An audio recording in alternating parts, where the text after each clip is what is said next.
नमस्कार, मैं अंजना और आप देख रहे हैं ईश्वर इंडियन न्यूज। आइए एक नजर डालते हैं आज की बड़ी खबर पर। राज्य में आज धार्मिक आस्था और श्रद्धा का माहौल देखने को मिला। कर्नाटक के बीदर जिले में स्थित पवित्र स्थल पर श्री सिद्धरामेश्वर जयंती के अवसर पर भव्य धार्मिक कार्यक्रम का आयोजन किया गया। इस अवसर पर सुबह से ही श्रद्धालुओं की भारी भीड़ मंदिर परिसर में उमड़ पड़ी। भक्तों ने श्री सिद्धरामेश्वर महाराज की प्रतिमा पर पुष्पांजलि अर्पित की और विशेष पूजा अर्चना की। कार्यक्रम के दौरान भजन कीर्तन, प्रवचन और सामूहिक आरती का आयोजन किया गया। संत महात्माओं ने श्री सिद्धरामेश्वर महाराज के जीवन, त्याग और समाज सेवा पर प्रकाश डाला और उनके बताए मार्ग पर चलने का संदेश दिया। आयोजन समिति की ओर से श्रद्धालुओं के लिए प्रसाद वितरण की भी व्यवस्था की गई। कार्यक्रम शांतिपूर्ण और अनुशासित वातावरण में संपन्न हुआ। स्थानीय प्रशासन ने सुरक्षा और व्यवस्थाओं को लेकर पुख्ता इंतजाम किए थे। श्रद्धालुओं ने इस आयोजन को आध्यात्मिक ऊर्जा और सामाजिक एकता का प्रतीक बताया।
ಏನು ಆ ವೇದಿಕೆ ಪಕ್ಷಾತೀತವಾಗಿ ಬಹುತೇಕ ಈಗ ಯಾರೋ ಇಲ್ಲಿ ಸನ್ಮಾನ ಮಾಡ್ಲಕ್ಕ ಬಂದಿರು.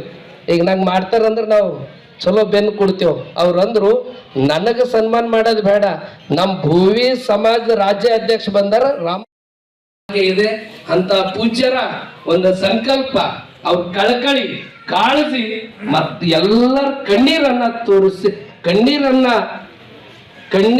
ಒರೆಸ್ತಕ್ಕಂಥ ಕಾರ್ಯಕ್ಕಾಗಿ ಅವ್ರ ನಾಡಿನ ಉದ್ದಗಲಕ್ಕೂ ಈ ಜಯಂತಿಯನ್ನ ಹಮ್ಮಿಕೊಂಡಿದ್ದಾರೆ. ನಿಮಗೆಲ್ಲರಿಗೂ ನಾನು ಕಳಕಳಿಯಿಂದ ಕೇಳ್ಕೊಳ್ಳೋದು, ಅವರು ಸಿದ್ದರಾಮೇಶ್ವರ್ ಹೇಳಿದ್ದಾರೆ 5,000 ಮಕ್ಕಳು ನೋಂದಣಿ ಮಾಡಿದ್ದಾರೆ. ಅದರದಿಂದ ನವೋದಯ ಅವ್ರಿಗೆ ಯಾವ ಸೀಟ್ ಸಿಕ್ಕರು ಕೂಡ ಅಲ್ಲಿ ಹೋಗಲ್ಲ, ಗುರುಕುಲದಲ್ಲೇ ಸೀಟನ್ನ ತಗೋತಾರೆ. ಆ ಉದ್ದೇಶ ಇಟ್ಕೊಂಡು ಅಪ್ಪಳಿಗೂ ನಾವು ವಿನಂತಿ ಮಾಡ್ಕೊಂಡಿದ್ದೀವಿ, ತಾವು ಗುರುಕುಲದಲ್ಲಿ ಪಾದ ಇಡಬೇಕು ಅಂತಕ್ಕಂಥದ್ದು. ಹಿಂದೆ ಅನುಭವ ಮಂಟಪದಲ್ಲಿ ಸಿದ್ದರಾಮೇಶ್ವರದೇ ಇಡೀ ಶಿವಯೋಗಿ ಸಿದ್ದರಾಮೇಶ್ವರ ಚರಿತ್ರೆಯನ್ನ ನಮ್ಮ ಅನುಭವ ಮಂಟಪದಿಂದ ಒಂದು 500 ಪುಟದ್ದು ಬೃಹತ್ ಆಕಾರದಲ್ಲಿ ಅದು ಬಿಡುಗಡೆ ಆಗಿದೆ. ಗುರುಗಳಿಗೂ ಕರೆದಿದ್ದೀವಿ. ಅವ್ರಿಗೆ ಮತ್ತೊಂದು ಕಾರ್ಯಕ್ರಮ ಇದ್ದಿನ ಸಲುವಾಗಿ ರಾತ್ರಿ ಬಂದು ಅಪ್ಪೋರಿಗೆ ಅವ್ರು ಭೇಟಿಯಾಗಿ ಆ ಪುಸ್ತಕ ಸ್ವೀಕರಿಸಿದ್ದಾರೆ. ಅದು ಪುಸ್ತಕ ಅದ್ಭುತ ಪುಸ್ತಕ ಇದೆ. ಅದು ಗುರುಗಳು ಕೂಡ ಮೆಚ್ಚಿಕೊಂಡು ಸಾವಿರಾರು ಪ್ರಕಟಣೆಗೂ ಆದೇಶ ಮಾಡಿದ್ರು. ಹೀಗಾಗಿ ಮತ್ತೊಮ್ಮೆ ಪೂಜ್ಯರನ್ನ ನಾನು ಬಹಳ ಪ್ರೀತಿಯಿಂದ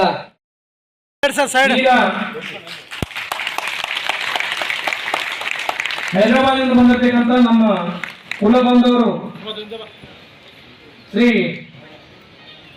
पिटलागिरी। अब तक के लिए बस इतना ही, फिर मिलते हैं एक ऐसी ही बड़ी खबर के साथ। अब तक के लिए नमस्कार और देखते रहिए ईश्वर इंडियन न्यूज।